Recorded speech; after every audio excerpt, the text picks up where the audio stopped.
नमस्कार साथियों, एक बार फिर से स्वागत है द इंडियन न्यूज के अंदर। दोस्तों आप सभी के लिए लेकर आ चुके हैं गोवा विधानसभा चुनाव की कुछ अपडेट्स और महान जनता सर्वे। दोस्तों हम जनता सर्वे के बारे में बात करने वाले हैं इस वीडियो के अंदर। और गोवा के अंदर टीएमसी बीजेपी को बड़ी टक्कर देने की कोशिश करेगी। दोस्तों यहाँ पर गोवा पर टीएमसी की नजर। विधानसभा चुनाव से पहले कांग्रेस शिवसेना के कई नेताओं ममता बनर्जी की पार्टी में हुए शामिल। दोस्तों यहाँ पर अगले साल यानी 2022 में होने वाले गोवा विधानसभा चुनाव से पहले कांग्रेस में कई नेता ममता बनर्जी की तृणमूल कांग्रेस टीएमसी में शामिल हो गए हैं। दोस्तों आप सभी को बता दें कि तृणमूल कांग्रेस पार्टी लगातार बीजेपी को टक्कर देने के लिए अपनी पैर फैला रही है। पर दोस्तों यहाँ पर अगले साल विधानसभा चुनाव से पहले गोवा कांग्रेस कई नेता ममता बनर्जी की तृणमूल कांग्रेस पार्टी में शामिल हो गए हैं। तृणमूल कांग्रेस पार्टी ने गोवा इकाई के नेताओं का स्वागत किया है। बुधवार को उत्तरी गोवा कांग्रेस सेवा दल के प्रमुख उल्लास वासनकर अपने समर्थक और कुछ सामाजिक कार्यकर्ताओं के साथ टीएमसी में शामिल हो गए। उनके अलावा कांग्रेस महिला विंग के पूर्व महासचिव प्रिया राठौड़ भी तृणमूल कांग्रेस में शामिल हो चुकी हैं। इससे पहले गोवा के पूर्व मुख्यमंत्री और पूर्व कांग्रेस नेता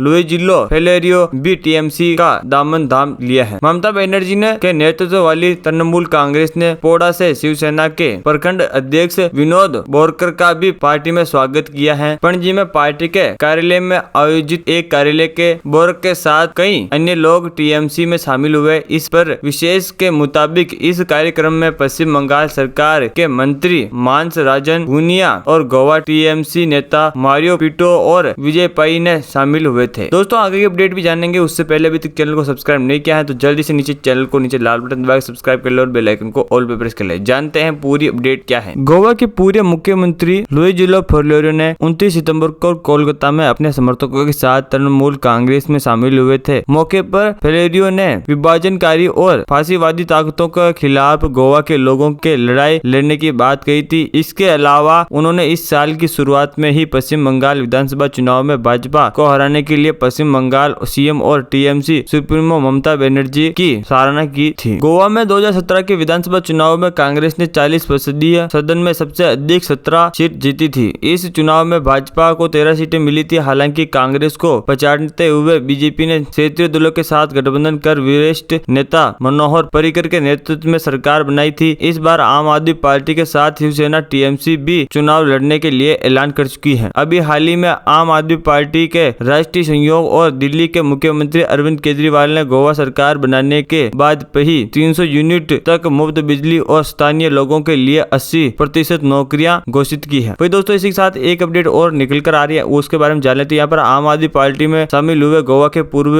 डिप्टी सीएम दयानंद नार्वेकर आगामी गोवा चुनाव में आम आदमी पार्टी ने अपनी ताकत झोंक दी है। गोवा के रण में आम आदमी पार्टी जमकर मेहनत करने लगी हुई है। इसके साथ ही अब उनका दायरा भी बढ़ता हुआ दिखाई दे रहा है। बुधवार को गोवा के पूर्व उप मुख्यमंत्री दयानंद नार्वेकर आम आदमी पार्टी में शामिल हो गए हैं, जिसकी जानकारी आम आदमी पार्टी के ट्विटर अकाउंट से दी गई है। ट्विटर पर एक फोटो शेयर की गई जिसमें आम आदमी संयोजन और दिल्ली के सीएम अरविंद केजरीवाल दयानंद नार्वेकर और आपके पटका पहनकर पार्टी में स्वागत करते हुए दिखाई दे रहे थे। वही आम आदमी पार्टी में शामिल होने पर पूर्व डिप्टी सीएम ने बताया कि मेरे पास कई पार्टियों के प्रस्ताव थे, लेकिन मैंने एक ऐसी पार्टी चुनने का फैसला किया जिसे गैर भ्रष्ट, गैर विवादास्पद और लोगों के मुद्दों को आगे ले जाने का। नार्वेकर ने कहा कि आम आदमी 20 से 25 वर्षीय क्षेत्रों में अच्छी उपस्थिति आप गोवा में खुद को कांग्रेस और भाजपा के विकल्प के तौर पर पेश कर रही है। नार्वेकर ने कहा कि जब वे आपके राष्ट्रीय संयोजन और दिल्ली के मुख्यमंत्री अरविंद केजरीवाल से मिले तो उन्हें अपनी सरकार की उपलब्धियों के बारे में जानकारी आश्चर्य हुआ। उन्होंने कहा कि पार्टी का राष्ट्रीय और अंतर्राष्ट्रीय स्तर पर अच्छा नाम है। इधर आप में शामिल होने के पहले ही उनके रिकॉर्ड पर नजर डाले तो उनका अतीत भ्रष्टाचार के आरोपों से दुष्टित रहे हैं। नार्वेकर अतीत में आम आदमी पार्टी के अंदर उथल पुथल मचा दी है। उन पर 2002 में भारत और ऑस्ट्रेलिया के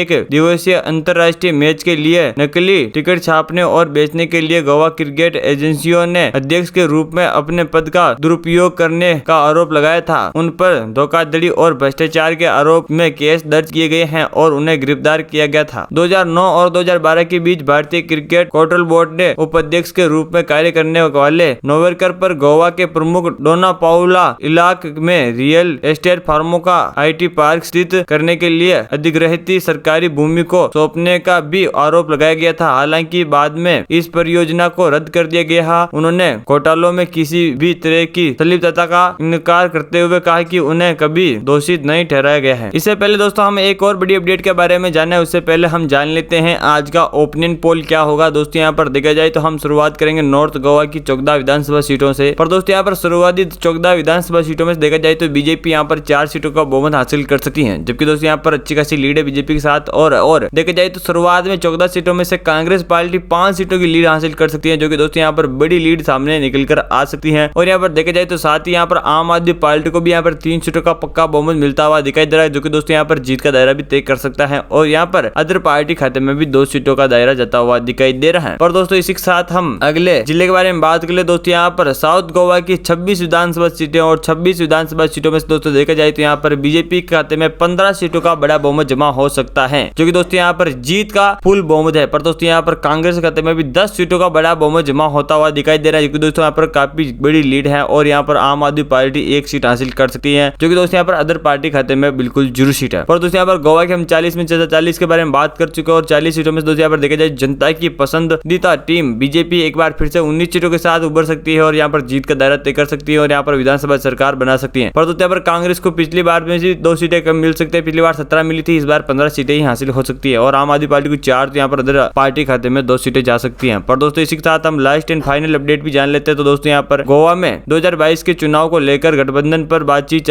तेज, लेकिन कांग्रेस बेपरवाह नजर आ रहा है। 2017 के कांग्रेस सबसे बड़ी पार्टी तौर पर उभर कर सामने आई थी, बावजूद भी गोवा में सरकार बनाने में भाजपा से पिछड़ गई थी। इससे सबसे बड़ी वजह यह है कि उनके अन्य पार्टियों और निर्दलीयों के साथ कोई गठबंधन नहीं किया था। विधानसभा चुनाव में अब जबकि 5 महीने से ही कम समय बाकी है, तब गोवा के चुनाव गठबंधन के लिए विभिन्न पार्टियों के एक दूसरे के साथ संपर्क साधने और नेताओं के बाद कैमरों के बैठक करना शुरू कर दी है। हालांकि प्रमुख विपक्ष दल कांग्रेस इस सबसे पीछे नजर आ रहा है। पार्टी ने तो खुद औपचारिक तौर पर किसी क्षेत्रीय दल के साथ गठबंधन के लिए कोई वार्ता शुरू नहीं की है। सार्वजनिक रूप से ऐसा कोई प्रस्ताव दिया है कि और नहीं अन्य दलों के ऐसे किसी संदेश पर कोई प्रतिक्रिया भी नहीं दी है। गोवा के कांग्रेस अध्यक्ष गिरीश चाडेनकर ने प्रतिष्ठित को बताया कि हमारे नेता पी चिदंबरम और दिनेश गुंडूराव गोवा के ब्लॉक पर स्तर पर दौड़ कर रहे हैं। दोस्तों आखिरकार गोवा के अंदर किसकी बनेगी सरकार, और भी अपडेट जानेंगे। उससे पहले अभी तक चैनल को नीचे लाल बटन दबा के सब्सक्राइब नहीं किया है तो जल्दी से नीचे लाल बटन दबा के चैनल को सब्सक्राइब कर ले और बेल आइकन को ऑल पे प्रेस कर ले। दोस्तों इस समय आपको ओपिनियन पोल, जनता सर्वे और गोवा विधानसभा चुनाव संबंधी तमाम जानकारी हमारे इसी चैनल द इंडिया न्यूज के ऊपर मिलती रहेगी। जानने के लिए अभी कभी सब्सक्राइब करें।